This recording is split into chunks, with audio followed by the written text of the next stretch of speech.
अगर मियाँ बीवी खुश होंगे तो घर खुश होगा, दो खानदान खुश होंगे, रिश्तेदारी के अंदर हुस्न पैदा हो जाएगा। लेकिन अगर मियाँ और बीवी के बाहम ताल्लुक ठीक नहीं होंगे तो घर बर्बाद हो जाएगा, औलाद की तरबियत खराब हो जाएगी, दो खानदान बर्बाद हो जाएंगे, रिश्तेदारी का ताल्लुक कमजोर हो जाएगा। तो शरीयत इस्लामिया ने इसकी सख्त तलकीन की। एक सहाबी ने अर्ज की, हुजूर बीवी का हक क्या है? मा हक़्क़ुल मरअह अला ज़ौज, औरत का हक खामद के ऊपर क्या है? तो हुजूर अलैहिस्सलाम ने फरमाया कि जो आप खाए वो उसको खिलाए। यदि ये नहीं है कि मियाँ और बीवी के खाने में और उनकी ग़िज़ा में फर्क हो, जिस तरह का खाना खुद खाए इस तरह का अपनी बीवी को खिलाए। और दूसरा फरमाया कि जिस तरह का खुद लिबास पहने उस तरह का अपनी बीवी को लिबास पहनाए। तीसरा हक हुजूर अलैहिस्सलाम ने ये बयान फरमाया कि तू उसके चेहरे पे ना मारे, घर में 100 शक्ल-रंजी हो जाती है। वला यदरिब बिल वजह, चेहरे पे ना मारे। आका करीम अलैहिस्सलाम ने फरमाया ला तदरिबू अमा अल्लाह, अल्लाह की लौंडियों को मारो ना, मना फरमाया गया। बाज मर्द अपनी हाकमियत जगाने के लिए, अपने तगल्लुब को जाहिर करने के लिए औरत पर तशद्दुद करते हैं और समझते हैं कि ये हमने बड़ी बहादुरी की है, ये कोई अच्छा काम नहीं है वो जो उसने किया है। शरीयत ने रोका है, मना किया है। औरत मारने से दुरुस्त नहीं होगी बल्कि मामला और खराब हो जाएगा। औरत को बारे में हुजूर ने इरशाद फरमाया ये टेढ़ी पसली से पैदा की गई है, अगर इसको बिल्कुल सीधा करना चाहोगे तो ये टूट जाएगी, और अगर तुम जो है वो कोशिश नहीं करोगे तो टेढ़ी की टेढ़ी रहेगी। इसलिए इसकी इस्लाह की कोशिश भी करो, लेकिन ये तसव्वुर के बिल्कुल दुरुस्त हो जाए। औरत की कुछ चीजें औरत का हुस्न है।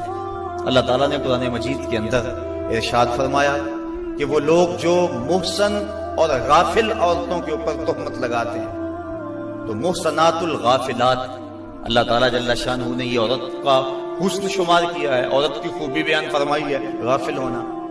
मर्द बड़ा जमाने साज हो तो ये उसका हुस्न है, लेकिन औरत भोली बाली हो, सिर्फ उमूर खानादारी को जानती हो, बाहर के मामलात को ना जानती हो, ये औरत का हुस्न है।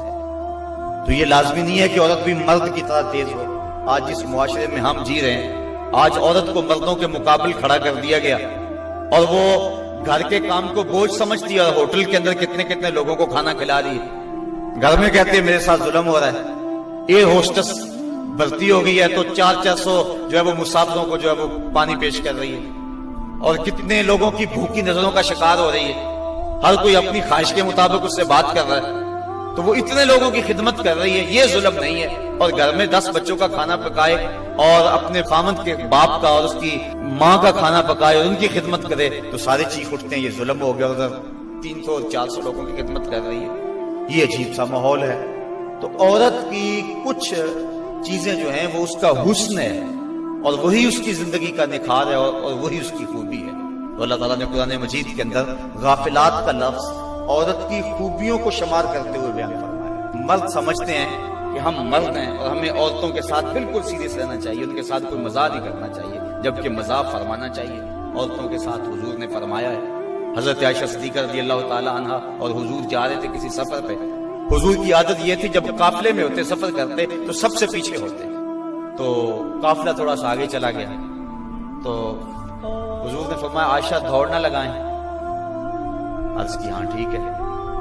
हजरत आयशा सिद्दीक़ा रज़ियल्लाहु ताला अन्हा कहती हैं कि मैं पतली दुबली थी, मैं अपने पांव से आगे निकल गई। ये लफ्ज कहे हजरत आयशा सिद्दीक़ा ने, ये नहीं कहा मैं हुजूर से आगे निकली, बल्कि अदब का ये आलम है, कहा मैं अपने पांव से आगे निकल गई। खैर मामला खत्म हो गया, काफी अच्छा बीत गया। एक दिन फिर ही ऐसा मौका बना, मेरे जिस्म में थोड़ी सी फरबही आ गई थी। तो हुजूर ने फरमाया आयशा दौड़ ना लगाएं। मैंने कहा लगाते हैं। तो जब दौड़ लगाई तो मैं पीछे रह गई, हुजूर आगे चले गए। तो हुजूर ने पीछे पलट के देखा और मुस्कुरा के फरमाया ये उस दिन वाला बदला हो गया। तो अब मजा फरमाया हुजूर अलैहिस्सलाम। और हजरत आयशा सिद्दीक़ा रज़ियल्लाहु ताला अन्हा फरमाती हैं कि अल्लाह के महबूब अलैहिस्सलाम मुझे हुमैरा कह के पुकारते थे, ये मोहब्बत का आलम था। तो औरत के साथ उसने सुलूक करने का दर्स दिया गया है। तो फरमाया उसको मारो ना, वला युकब्बिह, और उसको गाली ना दो। औरत को गाली गलोच करना ये कोई